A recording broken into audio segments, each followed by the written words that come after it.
Hello hello hello.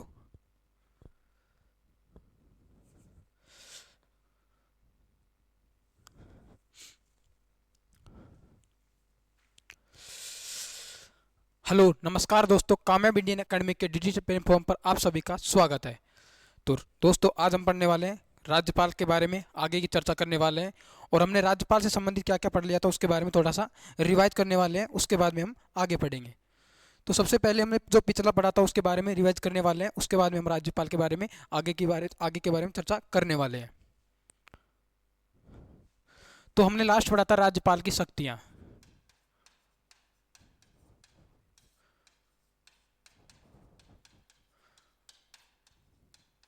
राज्यपाल की शक्तियों के बारे में हमने लास्ट क्लास में चर्चा की थी। उसमें हमने कौन कौन सी शक्तियों के बारे में पढ़ा था उसके बारे में एक बार देख लेते हैं। तो सबसे पहले राज्यपाल की हमने कार्यपालिका शक्ति पढ़ी। राज्यपाल की कार्यपालिका शक्तियों को पढ़ने के बाद में हमने राज्यपाल की विधायी शक्तियां पढ़ी। विधायी शक्तियों को क्लियर करने के बाद में हमने राज्यपाल से संबंधित वित्तीय शक्तियां पढ़ी। वित्तीय शक्तियों के पढ़ने के बाद में हमने राज्यपाल से संबंधित संविधान स्वयं विवेक की शक्तियां पढ़ी। उसके अलावा वित्तीय शक्तियों के बाद में हमने पढ़ी राज्यपाल की न्यायिक शक्तियां। वित्तीय शक्तियों के बाद में हमने पढ़ी कौन सी? राज्यपाल की न्यायिक शक्तियां।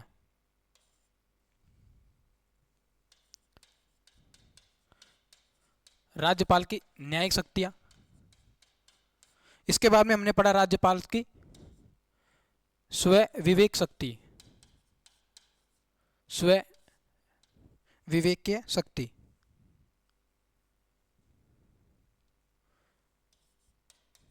स्वयं विवेक शक्ति। और स्वयं विवेक की शक्तियों को हमने दो भागों में बांटा। नंबर एक, जो संविधान प्रदत्त स्वयं विवेक की शक्ति हैं वो, और एक परिस्थिति के अनुसार राज्यपाल के द्वारा जो डिसीजन लिए गए हैं उन्हें परिस्थितिजन्य स्वयं विवेकीय शक्ति कहते हैं। तो सबसे पहले हम पढ़ेंगे राज्यपाल की कार्यपालिका शक्तियां। तो मैंने बताया कि आपको राज्यपाल की कार्यपालिका शक्तियों से संबंधित कि राज्यपाल जो भी नियुक्ति करता है, नियुक्ति से संबंधित जो भी शक्तियां हैं वो राज्यपाल की कार्यपालिका शक्ति में आएंगी। जैसे सीएम की नियुक्ति करना, महाधिवक्ता की नियुक्ति करना, आरपीएससी के अध्यक्षों सदस्यों की नियुक्ति करना, राज्य निर्वाचन आयोग के अध्यक्षों की नियुक्ति करना, राज्य वित्त आयोग के अध्यक्षों की नियुक्ति करना, ये राज्यपाल की कार्यपालिका शक्तियां हैं। उसके बाद में हमने पढ़ा कि राज्य की विधायी शक्तियों में हमने पढ़ा था कि आर्टिकल 174, आर्टिकल 175 और आर्टिकल 176। इसके अलावा आर्टिकल 200 और आर्टिकल 213 ये राज्यपाल की विधायी शक्तियां। तो सबसे पहले आर्टिकल 173 में पढ़ा कि राज्यपाल विधानसभा के सत्र को बुला सकता है, विधानसभा के सत्र को समाप्त कर सकता है और विधानसभा का विघटन कर सकता है। ये आर्टिकल 173 में पढ़ा। आर्टिकल 174 में पढ़ा कि राज्यपाल संदेश एवं अभिभाषण दे सकता है विधानसभा में, जो कि आर्टिकल 174। और आर्टिकल 174 में पढ़ा था कि राज्यपाल किसी भी विधानसभा के सत्र को बुला सकता है, विधानसभा के सत्र को समाप्त कर सकता है और विधानसभा का विघटन कर सकता है। इसके बाद में आर्टिकल 175 में पढ़ा। आर्टिकल 175 में क्या पढ़ा कि आर्टिकल 175 में कि राज्यपाल विधानसभा में संदेश और अभिभाषण दे सकता है। उसके अलावा हमने पढ़ा आर्टिकल 176 में, आर्टिकल 176 में दिया गया कि राज्यपाल विशेष अभिभाषण देता है। और विशेष अभिभाषण कब देता है राज्यपाल? विधानसभा के सत्र के, जब विधानसभा गठित होती है उसके बाद में, और नई विधानसभा के पहले सत्र में यानी बजट सत्र में। उसके अलावा पढ़ा हमने आर्टिकल 200 कि किसी भी विधेयक पर राज्यपाल को क्या क्या शक्तियां प्राप्त है। तो राज्यपाल किसी विधेयक को अनुमति दे सकता है, उसके अलावा राज्यपाल उस विधेयक को मना कर सकता है, राज्यपाल उस विधेयक को पड़ा रहने दे सकता है, राज्यपाल उस विधेयक को वापिस विधानसभा में पुनर्विचार हेतु भेज सकता है, और राज्यपाल उस विधेयक को राष्ट्रपति के विचार हेतु आरक्षित रख सकता है। ऐसा कौन सा विधेयक है जो राष्ट्रपति के विचार हेतु आरक्षित रखेगा? तो ऐसा विधेयक जो हाईकोर्ट है ना उसकी शक्तियों को कम करता है, ऐसे विधेयक को राज्यपाल राष्ट्रपति के विचार हेतु आरक्षित रख सकता है। ये पढ़ा हमने राज्यपाल की विधायी शक्तियों। और एक और पढ़ा आर्टिकल 213। इसमें पढ़ा कि राज्यपाल अध्यादेश जारी कर सकता है। और अध्यादेश क्या होता है? अस्थायी कानून, जो कब जारी किया जाता है? विधानसभा का अगर कोई सत्र नहीं चल रहा है तब राज्यपाल आकस्मिक स्थिति में क्या कर सकता है? विधेयक जारी करके एक कानून का निर्माण कर सकता है। और कानून कब बनेगा? यदि वह विधेयक पारित हो जाता है तो उसका कानून बन जाता है। इसके बाद में पढ़ा राज्यपाल की वित्तीय शक्तियां। इसमें हमने पढ़ा आर्टिकल 202। आर्टिकल 202 में क्या है? वार्षिक वित्तीय विवरण, यानी कि राज्यपाल प्रत्येक वर्ष में प्रत्येक विधानसभा के प्रत्येक वर्ष में क्या करवाता है, बजट को पेश करवाता है, तो वो कौन सी शक्ति में आएगा, वित्तीय शक्ति में। इसके अलावा जो अनुदान की मांगे हैं वो राज्यपाल से पूर्व अनुमति से प्रस्तुत की जाती है, तो वो भी किस में आएगा, वित्तीय शक्तियों के बारे में। राज्यपाल, इसके अलावा वित्तीय शक्तियों में राज्यपाल वित्त आयोग का गठन करता है। उसके बाद में पढ़ा हमने राज्यपाल की न्यायिक शक्तियां, इसमें हमने पढ़ा आर्टिकल 161, और आर्टिकल 161 में क्या है, राज्यपाल की क्षमादान की शक्तियां।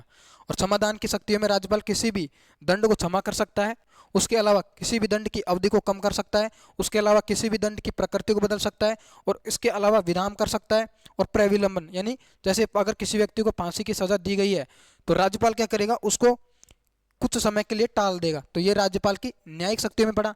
इसके बाद में स्वविवेक की शक्तियां क्या होती हैं, जो राज्यपाल के द्वारा स्वविवेक से ली गई हैं। और आर्टिकल 163(3) में कहा गया है कि राज्यपाल की जो भी स्वविवेक की शक्तियां हैं उन्हें हाई कोर्ट में प्रसंगत या चुनौती नहीं दी जा सकती। उसके बाद में पढ़ा स्वविवेक की शक्तियों में एक तो संविधान प्रदत्त स्वविवेक की शक्तियां, और एक पढ़ा हमने परिस्थितिजन्य स्वविवेक की शक्तियां। संविधान प्रदत्त स्वविवेक शक्तियों में हमने पढ़ा आर्टिकल 167, और आर्टिकल 167 क्या है कि मुख्यमंत्री का कर्तव्य है, और मुख्यमंत्री का क्या कर्तव्य है कि मुख्यमंत्री किसी भी विधान विषय के संबंध में राज्यपाल को सूचना देने का मुख्यमंत्री का कर्तव्य है। इसके बाद में हमने पढ़ा परिस्थितिजन्य स्वविवेक क्या है, अगर त्रिशंकु विधानसभा है और उस समय अगर किसी भी पार्टी को बहुमत नहीं मिला है तो राज्यपाल मुख्यमंत्री की नियुक्ति कर सकता है। अगर कोई पार्टी देश के विरोधी या राज्य विरोधी समझौते में शामिल है तो राज्यपाल उस मंत्री परिषद को भंग कर सकता है। तो ये पढ़ी हमने राज्यपाल की शक्तियां। अब आगे का टॉपिक है हमारा राज्यपाल की शक्तियों के बाद में हम पढ़ने वाले हैं राजस्थान में राष्ट्रपति शासन। अब पढ़ेंगे राष्ट्रपति शासन के बारे में।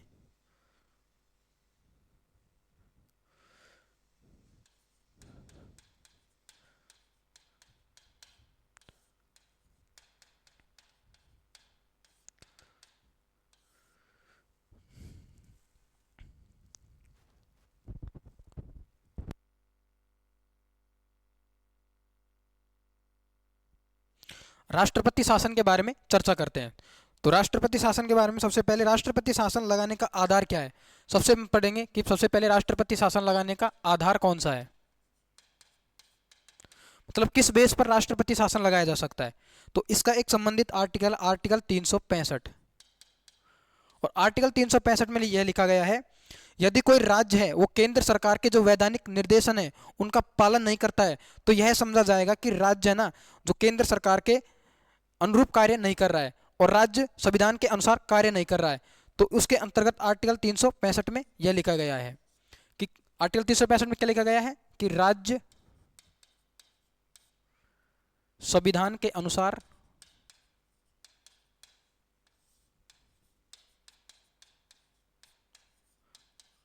कार्य नहीं कर पा रहा है, कार्य नहीं कर पा रहा है। एक तो ये बात हो गई, कैसे कार्य नहीं कर पा रहा है, जैसे कि केंद्र सरकार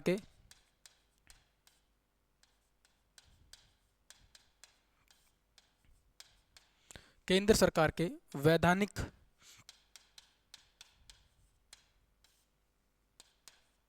निर्देशों का पालन नहीं करना। इसका मतलब यह है कि यदि कोई राज्य अगर केंद्र सरकार के द्वारा जो निर्देश दिए गए हैं उनका पालन नहीं करता है तो यह समझा जाएगा कि वह राज्य संविधान के अनुसार कार्य नहीं कर पा रहा है। ऐसी स्थिति में राष्ट्रपति राज्यपाल के परामर्श पे उस राज्य में क्या लगाएगा, राष्ट्रपति शासन। तो ये हो गया आधार क्या है, कोई राज्य संविधान के अनुसार कार्य नहीं कर पा रहा है तो राष्ट्रपति शासन लगेगा। और राष्ट्रपति शासन का उल्लेख कौन से अनुच्छेद में है, अनुच्छेद 356। ये आधार है और ये इसका क्या है, परिणाम है। अगर कोई राज्य केंद्र सरकार के वैधानिक निर्देशों का पालन नहीं करता है तो उसका परिणाम क्या होगा, राष्ट्रपति शासन। और परिणाम कौन सा है, आर्टिकल 356 यानी संवैधानिक तंत्र की विफलता पर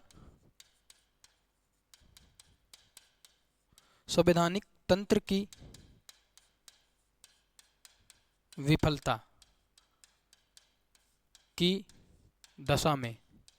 आर्टिकल 365 क्या कहता है, आर्टिकल 356 कहता है कि संवैधानिक तंत्र की विफलता की दिशा में क्या होगा, राष्ट्रपति शासन लगेगा। राष्ट्रपति शासन लगेगा। और इससे संबंधित जो रिपोर्ट है वो कौन पेश करेगा, इससे संबंधित रिपोर्ट राज्यपाल। राज्यपाल के जो भी रिपोर्ट है उसके आधार पर राष्ट्रपति शासन लगाया जाएगा। अब आगे पढ़ने वाले हैं, ये तो हो गया आधार, ये हो गया परिणाम। इसके बाद में लागू करने की प्रक्रिया।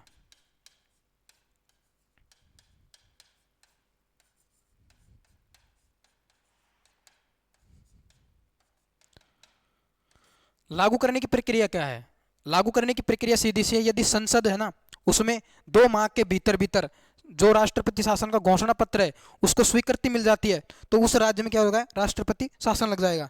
तो लागू करने की प्रक्रिया को समझेंगे वापस से कि संसद है, एक राष्ट्रपति का घोषणा पत्र होगा। राष्ट्रपति के घोषणा पत्र में यदि संसद के दोनों सदन स्वीकृति प्रदान कर देते हैं तो उस राज्य में राष्ट्रपति शासन लगाया जाएगा। तो लागू करने की प्रक्रिया में लिखेंगे, इसको बोलते हैं अनुमोदन। अनुमोदन का अर्थ यहाँ पे लागू करने की प्रक्रिया। लागू करने की प्रक्रिया क्या है, संसद के दोनों सदनों की स्वीकृति। और ये स्वीकृति कब लेंगे, 2 माह के भीतर। संसद के दोनों सदनों की स्वीकृति लेनी पड़ेगी। और स्वीकृति किस पर लेनी पड़ेगी, घोषणा पत्र पर। घोषणा पत्र पर संसद के दोनों सदनों की स्वीकृति चाहिए और 2 माह के भीतर भीतर। अगर दोनों सदन स्वीकृत कर देते हैं तो उस राज्य में राष्ट्रपति शासन लगाया जा सकता है। अब इसकी अवधि कितनी होगी, अगर राष्ट्रपति शासन लगा दिया तो उसकी अवधि क्या होगी, तो अवधि होगी 6 माह की। एक बात और है कि राष्ट्रपति शासन को पहली बार जो लगाया जाएगा वो 6 माह की अवधि तक लगाया जाएगा। 1 वर्ष से अधिक एक बार में नहीं लगाया जा सकता।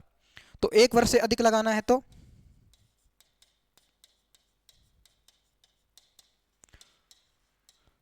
राष्ट्रपति शासन को 6 माह के लिए लगाया जाता है। पहली बार लगाएगा 6 माह के बाद, 6 माह की अवधि के लिए लगाया जाएगा। अगर दूसरी बार लगाए जाएंगे तो पहले 2 माह की ये स्वीकृति लेनी पड़ेगी दोनों सदनों से, फिर उसके बाद में 6 माह के लिए लगाया जाएगा। अगर फिर आगे बढ़ाया जाएगा 6 माह से, तो अगर 1 वर्ष से अधिक लगाना है तो यहाँ पे फिर से 6 माह के अंदर 6 माह के अंदर स्वीकृति लेनी पड़ेगी। ठीक है। और 1 वर्ष से अधिक जोड़ा है तो ये कौन से संविधान संशोधन के तहत, 44वें संविधान संशोधन 1978 के तहत 1 वर्ष से अवधि के लिए भी लगाया जा सकता है। और 1 वर्ष से अवधि के लिए लगाया जा सकता है। और इसकी जो वो स्थिति क्या है, इसकी स्थिति 1 वर्ष से अधिक की स्थिति, कौन कौन सी स्थितियां हैं जिनमें 1 वर्ष से अधिक राष्ट्रपति शासन लगाया जा सकता है।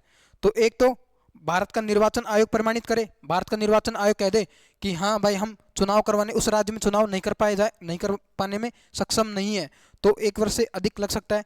और इसके अलावा राज्य में राष्ट्रीय आपातकाल लगा हुआ है, तो स्थिति क्या है, स्थिति नंबर 1, यदि राज्य में राष्ट्रीय आपातकाल हो,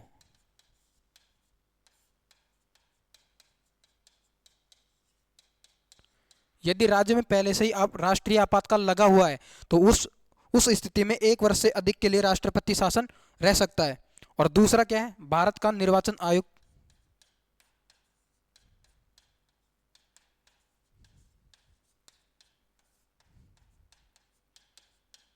भारत का निर्वाचन आयोग यह प्रमाणित करे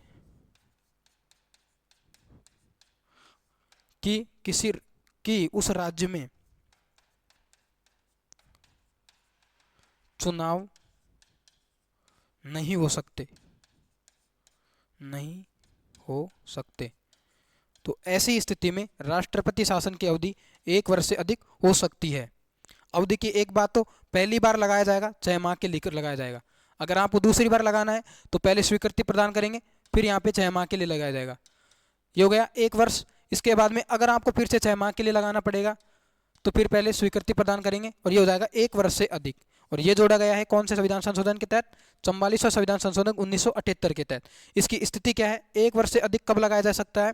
जब यदि राज्य में पहले से ही राष्ट्रीय आपातकाल हो तब लगाया जा सकता है। और दूसरी स्थिति क्या है? यदि भारत का निर्वाचन आयोग यह प्रमाणित करे कि उस राज्य में चुनाव नहीं हो सकते इस टाइम, तो 1 वर्ष से अधिक राष्ट्रपति शासन लगाया जा सकता है। और मैक्सिमम अवधि कितनी होगी? मैक्सिमम अवधि हो सकती है 3 वर्ष। 3 वर्ष से अधिक किसी भी राज्य में राष्ट्रपति शासन नहीं रह सकता। तो फिर आगे पढ़ेंगे कि राजस्थान के संदर्भ में पढ़ने वाले हैं हम कि राजस्थान में कब कब राष्ट्रपति शासन लगा और कौन से राज्य में सबसे पहले लगा, इसके बारे में अध्ययन करने वाले हैं। तो आगे लिखेंगे सर्वप्रथम राष्ट्रपति शासन। सर्वप्रथम राष्ट्रपति शासन। सर्वप्रथम राष्ट्रपति शासन कब लगा और कौन से राज्य में लगा? दूसरी बात सर्वाधिक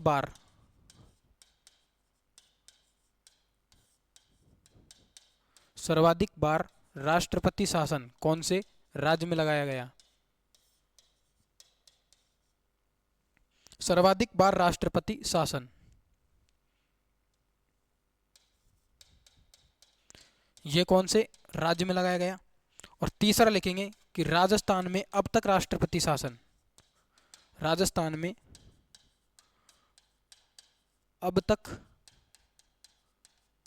राष्ट्रपति शासन, राजस्थान में अब तक राष्ट्रपति शासन कितनी बार लग चुका है? तो पहले सर्वप्रथम राष्ट्रपति शासन लगाया पंजाब राज्य। पहले का उत्तर क्लियर? पंजाब राज्य। और कब लगाया गया है? वर्ष 1951 में। सबसे पहले राष्ट्रपति शासन पंजाब राज्य। और कब लगाया गया है? वर्ष 1951, 1951 में लगाया गया है। उसके बाद में सर्वाधिक बार राष्ट्रपति शासन कौन से राज्य में लगाया गया है? तो दूसरी बार में मणिपुर राज्य, मणिपुर में। और कितनी बार लगाया गया है? 11 बार। अब तक सर्वाधिक बार राष्ट्रपति शासन मणिपुर राज्य में लगाया गया है, जो कि 11 बार लगाया गया है। और राजस्थान में अब तक राष्ट्रपति शासन तो यह है 4 बार। राजस्थान में अब तक राष्ट्रपति शासन कितनी बार लग चुका है? 4 बार। तो अब राजस्थान में राष्ट्रपति शासन कब कब लगा वो, और लगते समय राज्यपाल कौन थे वो पढ़ेंगे। उसके बाद हटाते समय राज्यपाल कौन थे, मुख्यमंत्री कौन थे, इनके बारे में हम चर्चा करते हैं। तो हेडिंग लगाएंगे सबसे पहले राजस्थान में राष्ट्रपति शासन। तो राजस्थान में राष्ट्रपति शासन अब तक 4 बार लग चुका है। तो यहां पे लिखेंगे क्रम संख्या, यहां पे लिखेंगे दिनांक। सबसे पहले ये लिखते हैं। तो पहली बार राजस्थान में राष्ट्रपति शासन कब लगाया गया था? 1967। तो डेट लिखेंगे सबसे पहले 13 मार्च से 26 अप्रैल 1967। ये राजस्थान में पहली बार लगाया गया। दूसरी बार कब लगाया गया? 29 अप्रैल से 22 जून 1977। ये डेट याद होनी चाहिए। उसके बाद में कब लगाया गया था? 17 फरवरी से 5 जून 1980। और लास्ट बार कब लगाया गया था? 15 दिसंबर 1992 से 3 दिसंबर 1993। ये तो हो गई डेट, दिनांक। अब लिखेंगे अवधि। पहले राष्ट्रपति शासन की अवधि कितनी रही थी? 44 दिन। दूसरे राष्ट्रपति शासन की अवधि कितनी रही थी? 53 दिन। 44 दिन दूसरे राष्ट्रपति शासन की, 53 दिन तीसरे राष्ट्रपति शासन की। 1 मिनट वेट करेंगे, सही से बना लेते हैं एक बार इसको। ये हो गया 1993, ठीक है। उसके बाद में लिखेंगे अवधि या दिन, कितने दिन तक रहे थे। तो पहला राष्ट्रपति शासन 44 दिन तक, दूसरा राष्ट्रपति शासन 53 दिन तक, तीसरा राष्ट्रपति शासन 110 दिन और चौथा राष्ट्रपति शासन 354 दिन। ये रहा था मैक्सिमम और ये रहा था मिनिमम। पहला राष्ट्रपति शासन मिनिमम अवधि के लिए, और चौथा राष्ट्रपति शासन जो कि अंतिम था वो 354 दिन सर्वाधिक समय के लिए। ये इसके बाद में हम पढ़ने वाले हैं राज्यपाल। लगाते समय राज्यपाल, लगते समय। तो सबसे पहले कौन किसके पर लगा? संपूर्णानंद। सबसे पहले राज्यपाल जो लगा था संपूर्णानंद। और यहां पे लिखेंगे हटाते समय, और यहां पे लिखेंगे हम मुख्यमंत्री। मुख्यमंत्री, और यहां पे लिखेंगे हम कौन कौन सी विधानसभा में लगा है, विधानसभा का नाम। तो संपूर्णानंद के बाद में यहाँ पे 78 समय कौन थे? हुकम सिंह। जो पहली बार राष्ट्रपति शासन लगा उस समय राज्यपाल कौन थे? संपूर्णानंद। और हटाते समय राज्यपाल कौन थे? हुकम सिंह। इसके बाद में दूसरी बार राष्ट्रपति शासन लगा तब कौन थे यहाँ पे? वेदपाल त्यागी। वेदपाल त्यागी। और हटाते समय दूसरी बार रघुकुल तिलक। रघुकुल तिलक। इसके बाद में तीसरी बार राष्ट्रपति शासन लगाते समय कौन थे? राज्यपाल। तो यहाँ पे थे रघुकुल तिलक। और हटाते समय कौन थे? तो यहाँ पे थे रघुकुल तिलक। तीसरे राष्ट्रपति शासन लगते समय भी राज्यपाल रघुकुल तिलक थे, और हटाते समय भी राज्यपाल कौन थे? रघुकुल तिलक थे। उसके बाद में अंतिम और चौथे राष्ट्रपति शासन के समय राज्यपाल कौन थे? एम चन्ना रेड्डी।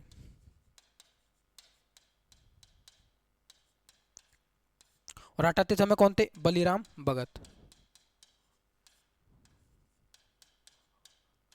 इसके बाद में हम पढ़ेंगे मुख्यमंत्री। तो सबसे पहले राष्ट्रपति शासन किन के समय लगा था? यहाँ पे लिखा था मोहनलाल सुखाड़िया।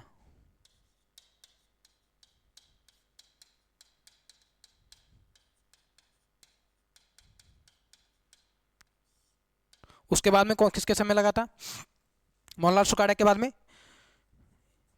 यहाँ पे लगा था, इसके बाद में वेदपाल, वो मोहनलाल सुखाड़िया के बाद में हरिदेव जोशी के विरुद्ध दूसरी बार। उसके अलावा तीसरी बार किसके विरुद्ध लगा था? भैरों सिंह शेखावत। और चौथी बार किसके समय लगा था? भैरों सिंह शेखावत। तो मोहनलाल सुखाड़िया के बाद में हरिदेव जोशी। हरिदेव जोशी, फिर तीसरी बार भैरों सिंह शेखावत।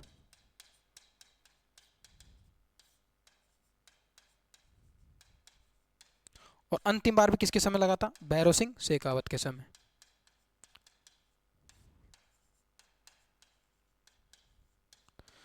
पहली बार राष्ट्रपति शासन कौन सी विधानसभा में लगा? चौथी विधानसभा में। दूसरी बार राष्ट्रपति शासन कौन सी विधानसभा में लगा? पांचवी विधानसभा में।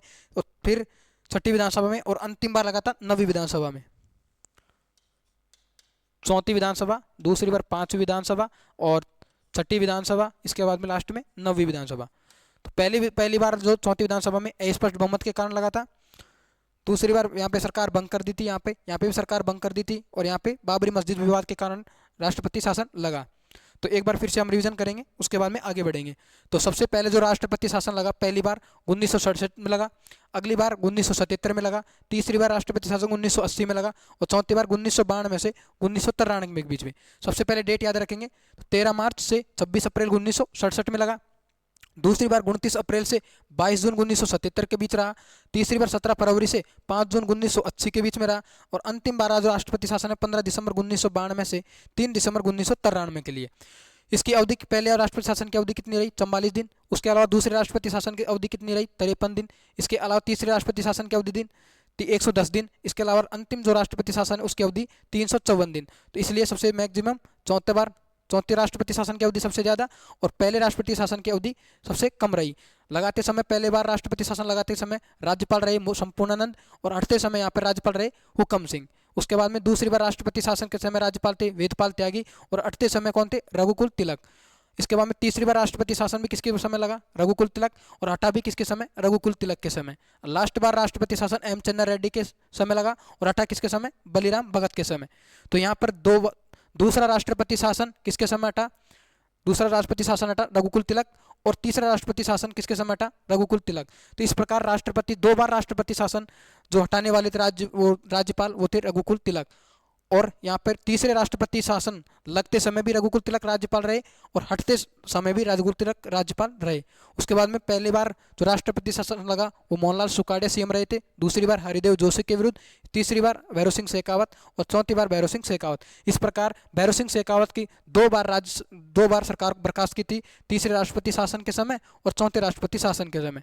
पहली बार विधानसभा कौन सी थी? चौथी विधानसभा, फिर पांचवी विधानसभा, छठी विधानसभा और नवीं विधानसभा। ये हो गया राष्ट्रपति शासन के बारे में संपूर्ण चर्चा, इसको याद कर लेना।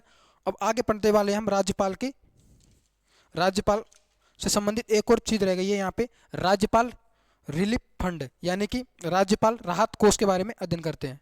तो नेक्स्ट हेडिंग लगाएंगे राज्यपाल राहत कोष।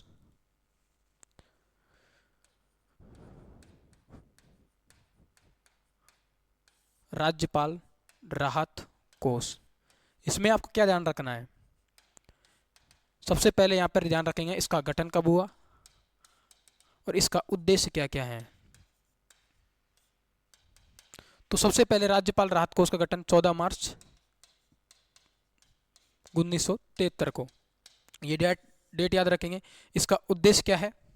इसका उद्देश्य क्या है? जैसे महामारी के दौरान तो राज्यपाल राहत कोष का जो पैसा है, फंड है, वो कहाँ कहाँ पे काम में लिया जाएगा उसके बारे में इसका उद्देश्य लिखेंगे। तो जैसे अकाल और अभावग्रस्त क्षेत्रों में सहायता करना, उसके अलावा कोई महामारी है, कोई दुर्घटना है और कोई जैसे कोई अग्निकांड हुआ है, बाढ़ या दुर्घटना, प्राकृतिक आपदाएं हैं, वहाँ पर सेवा प्रदान करना। प्रदेश में महामारी है, अतिवृष्टि है, टिड्डी है, टिड्डों के कारण फसल का नुकसान हो गया, औषधि और राज्य में उपकरण हेतु इसकी उद्देश्य है, मतलब यहाँ पे फंड दिया जा सकता है। तो कहाँ कहाँ पे काम में आएगा? सबसे पहले लिखेंगे राज्य में महामारी के कारण कोई नुकसान हुआ है, इसके बाद में अतिवृष्टि हुई है, अतिवृष्टि हो गई है, या फिर टिड्डी के कारण फसल का नुकसान हुआ है,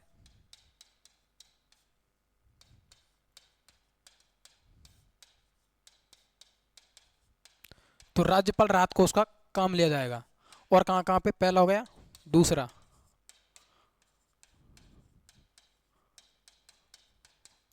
अभावग्रस्त क्षेत्रों में सहायता करना,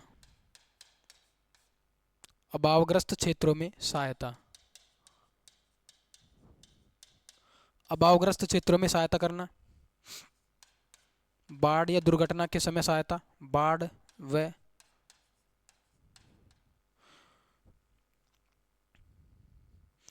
व दुर्घटना के समय सहायता,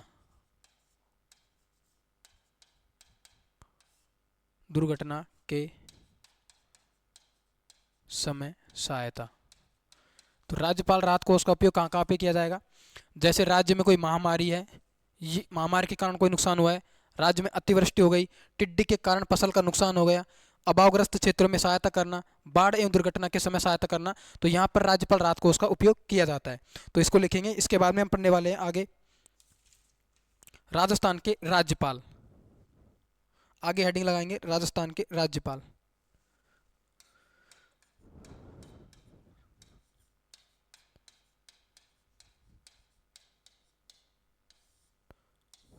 तो सबसे पहले इसे यहाँ पे राजस्थान के राज्यपाल में सामान्य परिचय हम चर्चा करने वाले हैं, जिसमें हम राजस्थान के राज्यपालों के कार्यकाल, किसका कार्यकाल सर्वाधिक रहा, राजस्थान के पहले राज्यपाल कौन रहे, राजस्थान में पहली महिला राज्यपाल, राजस्थान में अब तक कितनी महिला राज्यपाल रह चुकी हैं, इनके बारे में चर्चा करने वाले हैं। तो सबसे पहले पॉइंट लगाएंगे, सबसे पहले राजस्थान के प्रथम एकमात्र राज्य प्रमुख कौन थे। तो राजस्थान के राज्यपाल में पहला पॉइंट लिखेंगे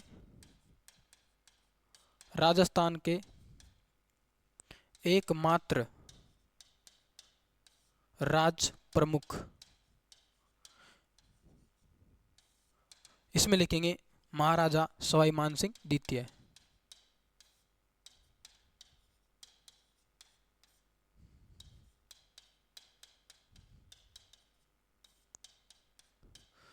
तो राज प्रमुख का हम क्यों चर्चा करें? क्योंकि राज्यपाल से पहले जो पद था वो राज प्रमुख का पद था, और राज प्रमुख के पद को समाप्त किया गया था 7वां संविधान संशोधन 1956 की धारा 29 के तहत। राज्यपाल से पहले राज प्रमुख हुआ करता था, और इस प्रकार राजस्थान के पहले और एकमात्र राज प्रमुख बने महाराजा सवाई मानसिंह द्वितीय। और महाराजा सवाई मानसिंह द्वितीय का कार्यकाल कब से कब तक रहा? तो इनका कार्यकाल लिखेंगे सबसे पहले महाराजा 30 मार्च 1949 से 31 अक्टूबर 1956 के बीच। 30 मार्च 1949 से 31 अक्टूबर 1956, इसके मध्य राजस्थान के राज प्रमुख रहे थे। उसके बाद में हमने सातवें संविधान संशोधन की धारा 29 के तहत जो लागू हुआ था 1 नवंबर 1956, राज प्रमुख के पद को समाप्त कर दिया गया। इस प्रकार राजस्थान के प्रथम राज्यपाल कौन थे? राजस्थान के प्रथम राज्यपाल, इस प्रकार राजस्थान के प्रथम राज्यपाल बने सरदार गुरमुख निहाल सिंह। सरदार गुरमुख निहाल सिंह। सरदार गुरमुख निहाल सिंह से सबसे पहले पॉइंट पूछा जाएगा, इनकी नियुक्ति कब की गई और इन्होंने पदभार कब ग्रहण किया? तो पदभार तो सबको पता है कि 1 अक्टूबर 1956, और इनकी नियुक्ति कब की गई थी? 25 अक्टूबर 1 नवंबर 1956, हाँ सॉरी, 1 नवंबर 1956 को पदभार ग्रहण किया गया। महाराजा ये सरदार गुरमुख निहाल सिंह के द्वारा पदभार कब? 1 नवंबर 1956, और इनकी नियुक्ति कब की गई थी, अपॉइंट कब किया गया था? 25 अक्टूबर 1956। दो डेट याद रखनी पड़ती हैं कि सरदार गुरमुख निहाल सिंह की नियुक्ति कब की गई, तो 25 अक्टूबर 1956, और सरदार गुरमुख निहाल सिंह के द्वारा पदभार कब ग्रहण किया गया? 1 नवंबर 1956। तो ये हो गया राज्यपाल के सामान्य परिचय के बारे में। अब हम पढ़ने वाले हैं कि राजस्थान में अब तक महिला राज्यपाल।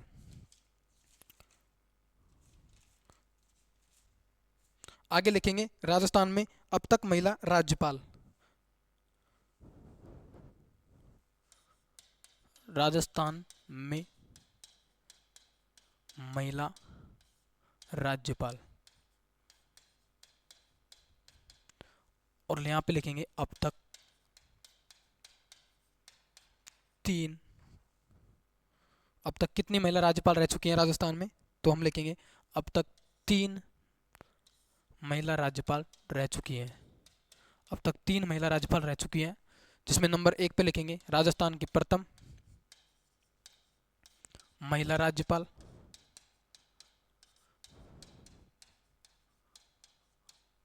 उसके बाद में लिखेंगे राजस्थान की द्वितीय महिला राज्यपाल, द्वितीय महिला राज्यपाल, और लास्ट में लिखेंगे राजस्थान की तृतीय महिला राज्यपाल।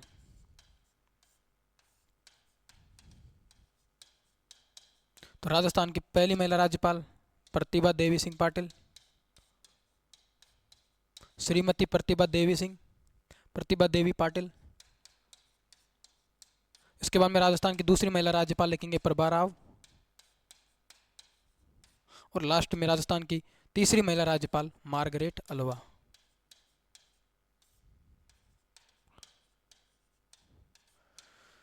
तो इससे आगे हम पढ़ेंगे नेक्स्ट क्लास में। तो दोस्तों अगर वीडियो आपको अच्छा लगे तो वीडियो को लाइक कर देना और वीडियो चैनल को सब्सक्राइब कर लेना। इससे आगे पढ़ेंगे नेक्स्ट क्लास में।